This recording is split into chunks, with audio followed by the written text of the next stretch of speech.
up and I just come to know the Lord, there were not too many events such as this, certainly not preparing us for university or that kind of challenge. Those days, the Youth of Christ rally was the big thing. It was wonderful to go for that and to enjoy the singing, the music, the preaching, and so on. But the world has changed so dramatically in half a century. And now the one thing you can be absolutely certain when you go into a university setting, that your faith is going to be tested. It'll be challenged. I recall one day when we were in the previous office here in Atlanta, I got a call from a student at one of the major universities, and he was doing his doctoral studies. He said, "I have a question for you." He said, "The opening line of the professor today at a course was to tell us that his primary goal in that course was to knock God out of everybody in that room. It had nothing to do with the subject on hand, but that was his goal. Whatever he was going to teach in the rest of the subject, the intention was so that there would be no theistic framework in which to interpret whatever it was he wanted to teach." And he said, the professor then said this, "If you're nervous about that and you think you're not going to be able to withstand my challenge, I'll be glad to give you a passing grade. You can step out of this course now. You don't have to attend any lectures. But if you are attending the lectures, my goal is to knock God out of you completely in any way, shape, size, or form."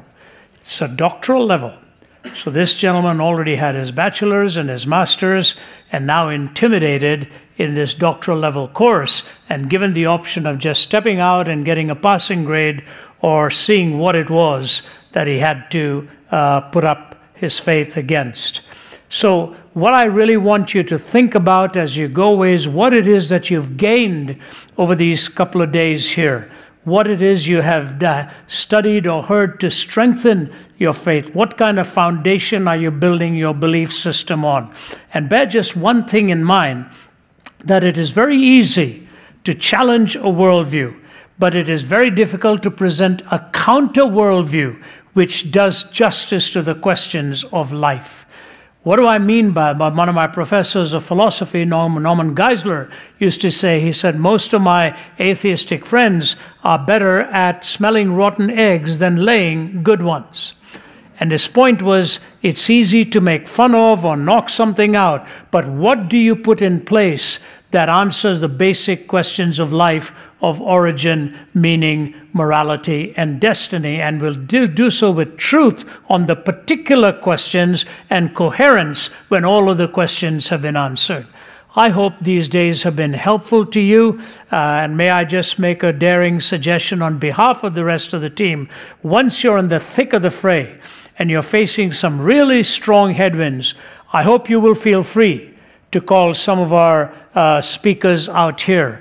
Take the liberty to do so and just say, "Look, I've just read this book, I've just faced this challenge. How would you respond to something like this that I am facing in our time?" We get calls like this all the time from young students. We want RZIM to be the kind of place where you will take the liberty to call one of those you have studied under here and just say, "Will you please help me? I'm trying to navigate through this particular subject."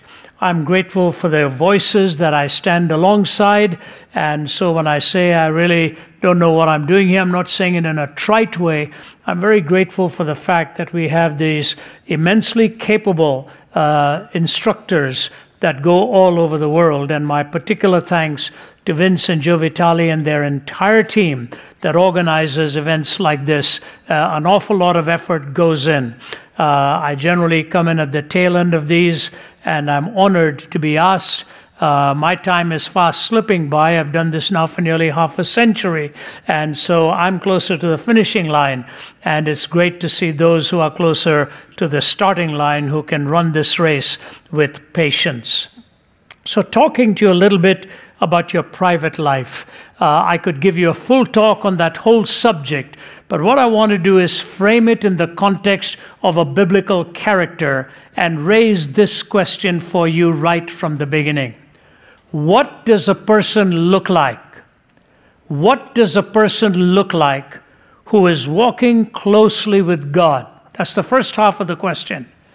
And the second half of the question is it possible to be fully contented and fulfilled as an individual walking that closely with God. Follow what I'm saying? Number one, what does a person really look like?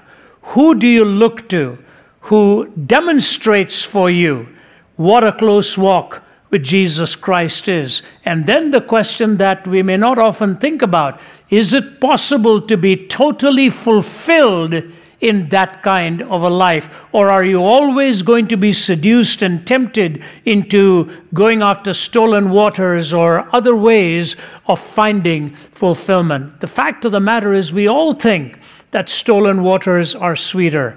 We all think that there are ways outside of the Christian faith that the Christian faith restricts us from, that if I only went in that direction, I'll be a happier person. The truth of the matter is, those who've gone in many of those directions will tell you the answers are not there.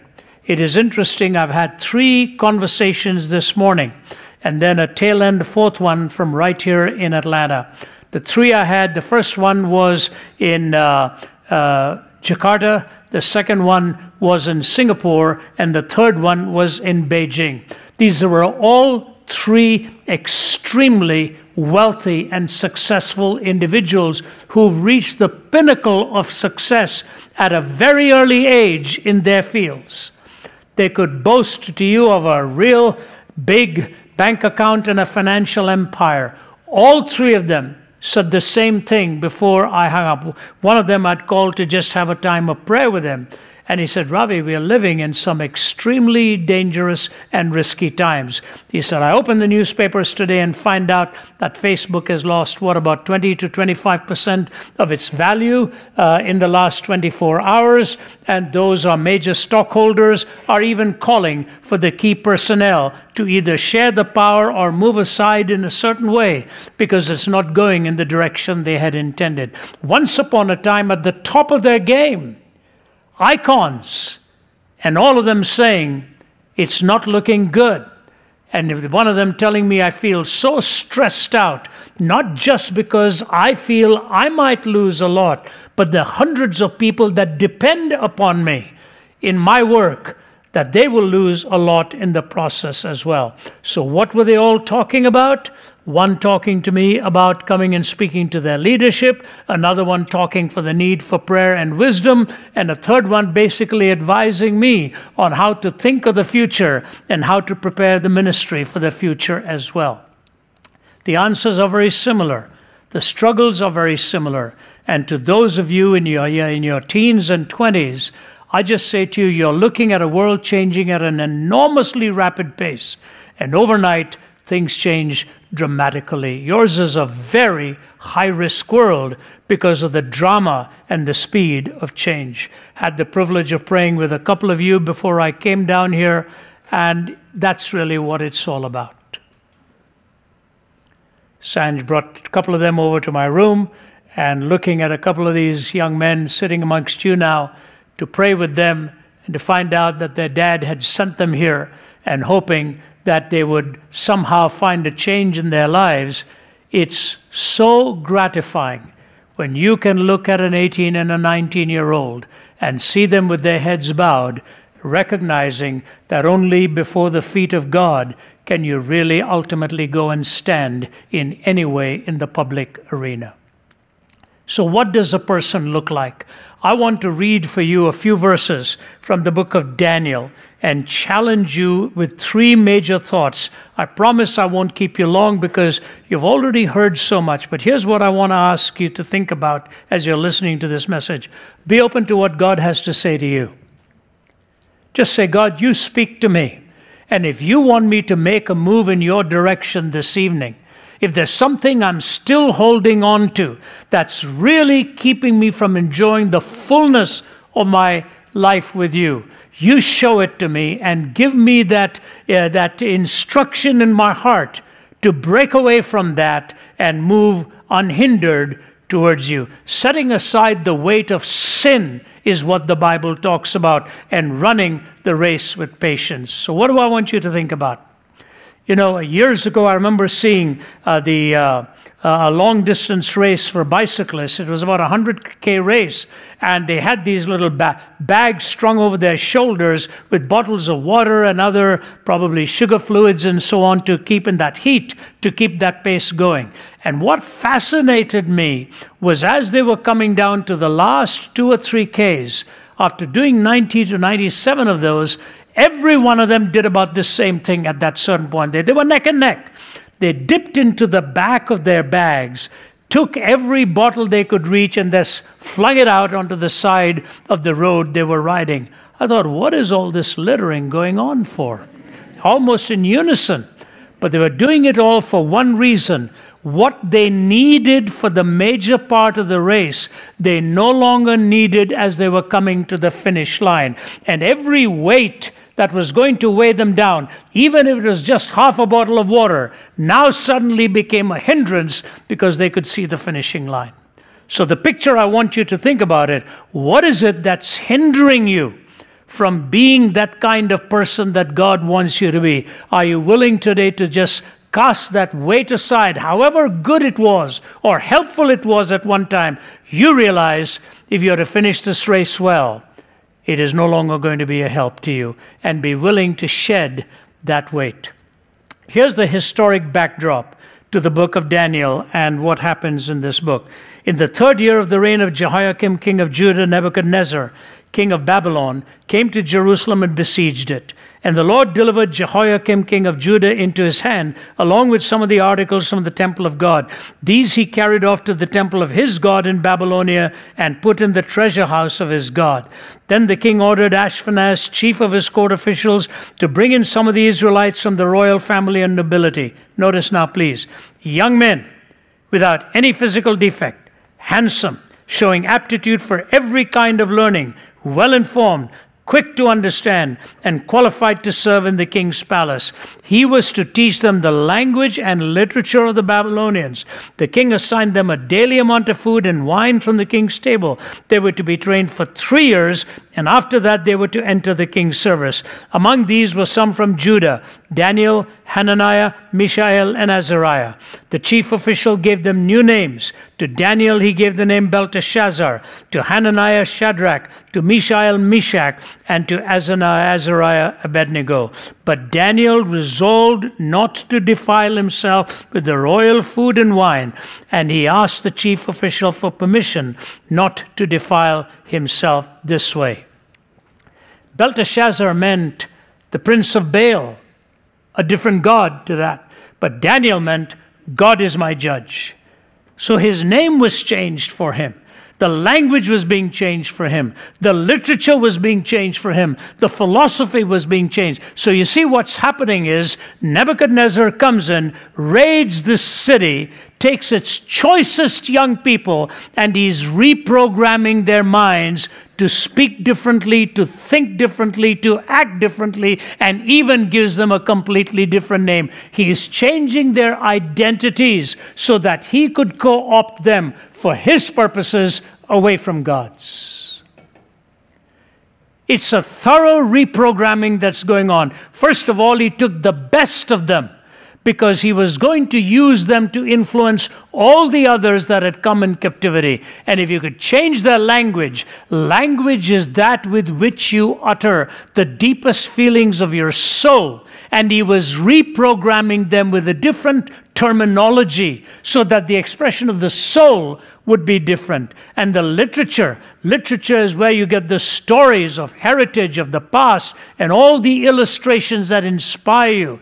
And the very philosophy, how you think, how you determine truth. This was a designed program to take the young, win them over, and then use them in turn to change the culture that had been enslaved. It's brilliant thinking on the part of Nebuchadnezzar. He knew exactly what he was doing.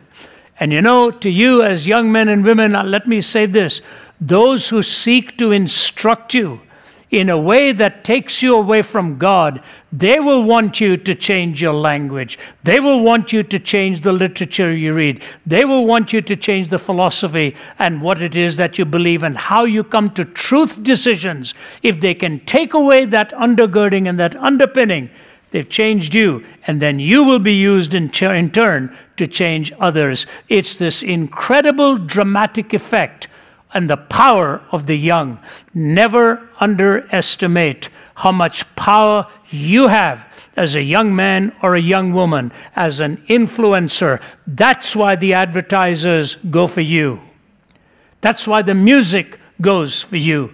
That's why the film industry goes for you, because they know the capacity to use you for their purposes is huge. And they want it done by undermining whatever substructure you bring with you into that arena. What is it that Daniel did? They made 3 decisions that I think are critical for your private life. The first decision he made was he decided not to enjoy the food at the king's table. He drew his line of resistance by training his appetite. He drew his line of resistance by training his appetite. We think our appetite is only trained for our weight and how it is we look, but the appetites that we develop every day develops our hungers and our desires as well. What it is that's planted in the imagination, your inward eye, is that which you seek after and want more and more and more. And the irony of that is this: even if it is something that you know has let you down, you still keep going back to it. It has that strong hold of pulling you into its orb. I say to you, especially as the young, what you have access to today can train your appetite in a way that in the years to come could cost you in very, very great ways. I oftentimes will look at a gentleman who is choosing to walk out on his marriage, or has betrayed his vows, or has done something, and I look at him and I'll say to him, tell me a little bit about your youth. Tell me what you were like as a young man. What is it you flirted with long before you got married? And 9 times out of 10, you'll find out that the habits were already there when they entered into this relationship, and these habits then wreaked havoc because they could not honor the relationship no matter how desperately they wanted. So in other words, the pattern for 20 years from now in how you relate to the most serious relationships are actually being set in place right now. That's exactly what is happening. If you learn to work with your conscience and somehow appease it and work away from those things, then 10 years down the line, it is easier to walk away as well from any commitment that you have made. I often give this illustration about a telephone call that I received late one night. And this was a man who was a surgeon. He used to operate on broken bodies quite a bit. And on this particular day, he had a patient, and something went wrong in the process. And my family will tell you, after 9 p.m., my worldview changes. I'm not a late night guy. I'm an early morning guy, but after 9 p.m., I just like to be horizontal and get some sleep, get this day over with. I'll start this day early tomorrow. So anybody who phones me after that hour is either a wrong number, or somebody has really got an emergency, or someone's trying to mess with my life. And this was an emergency. So I picked it up. I said, what's going on? He said, I've had a horrible night. He said, I've had a horrible night. I'm sorry to even wake you up. He said, a woman was brought into the emergency room here. The paramedics brought her in. He said, Rav, I want to tell you something. I have never seen a body so battered, the bones so shattered, so bruised. She was obviously terribly beaten up. When she was brought in, the paramedics said to me, Doc, it's not going to work. She's gone. And the nurses also said, I think you're wasting your time. He said, but I looked at her broken body, and I thought to myself, no way. As a doctor, I'm going to walk away from this. I'm going to do my best to rescue this life. So he quickly scrubbed, and he said the only way I could do something emergent was to cut the side of the rib cage, get my hand into that chest cavity, and hold the heart in my hand and start giving it a direct massage, just in order to get that heart beating. And he said, as I'm holding that heart, trying to get it beating, it was really like blubber, nothing was working. I pulled my hand out of there. He said, you know, as a doctor, you're not supposed to get involved in any way emotionally with what it is you're doing. You have to stay distant from it or you won't do your best.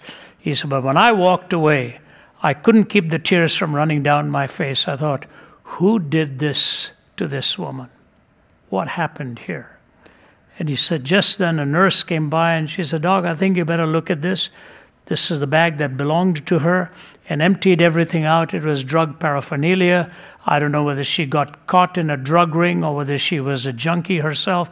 I don't know what this story was, but he saw all these used horrible needles being dumped out, and she was beaten up by somebody so badly. He said, as I was wiping my hands, I felt a little bit of pain, and I looked at it and I noticed I'd nicked my finger in the process of putting my hand into the rib cage. He said, I'm calling you because I'm terrified. As a young dad, she may have diseased blood, and I have nicked my finger in the process of trying to rescue her. I may have made contact with this diseased blood. Please pray for me. I'll get the results, but I don't know what it's going to be. So I said to him, is it a deep cut? He said, no, it's not really a deep cut. It's like a paper-thin cut. I said, you're telling me a paper-thin cut, making contact with that kind of blood, and you're terrified of what I think you're saying to me? He said, it doesn't take anything more than that. It doesn't take anything more than that.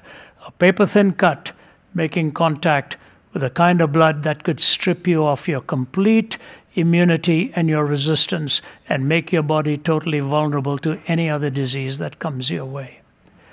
And after he said that and he was struggling and hurting inside, I could hardly go to sleep, and I asked myself a question.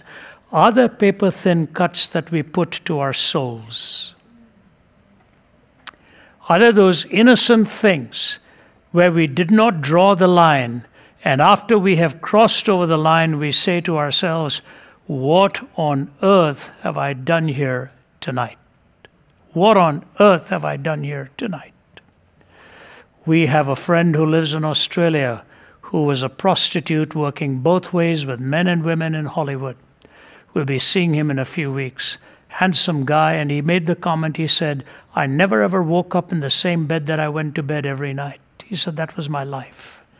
But at 3 or 4 in the morning, I would wake up after my 3rd or 4th customer and my head in the pillow, and I'd say to myself, what am I doing to myself? What am I doing to myself? And in a remarkable way, even though he had contracted HIV and so on, how God transformed his life. He's a married man now, married to a beautiful pediatrician in Perth, Australia. He gives his story everywhere he goes. But he will tell you how easy it was to get those cuts that ultimately damaged his own life so miserably. So to you young people, here's the most difficult word in the English language. It's the word no. It's the word no. When you have anyone wanting you to cross the line, just say, no. I do not wish to move in this direction. If you want a thrill of this nature, I tell you what, I'll offer you a substitute. Let's meet elsewhere, do something else. Let's go out. You want to do this? I'll meet you tomorrow and we'll go and watch a ball game, or we'll go and see this and we'll go and do that. Don't just condemn and don't just push back. Offer a substitute, offer an alternative so that the person doesn't feel completely rejected or upset by you, but knows that you have set these boundaries and you have set these parameters for yourself. When David looked at Bathsheba, he crossed a boundary, and all of Old Testament history changed. When Joseph looked at Potiphar's wife, his answer was very simple. I cannot do this to you and violate the law of God. That's it. I cannot do this to you and violate the law of God. So especially to you young men, may I say, when you're walking through life and this terrible scourge of pornography and other things comes your way, the goal of the pornographer is to get the money from your pocket. He doesn't care at what cost he extracts that money. I say to you, walk away from it, because the price of this false pleasure you'll be paying for years to come.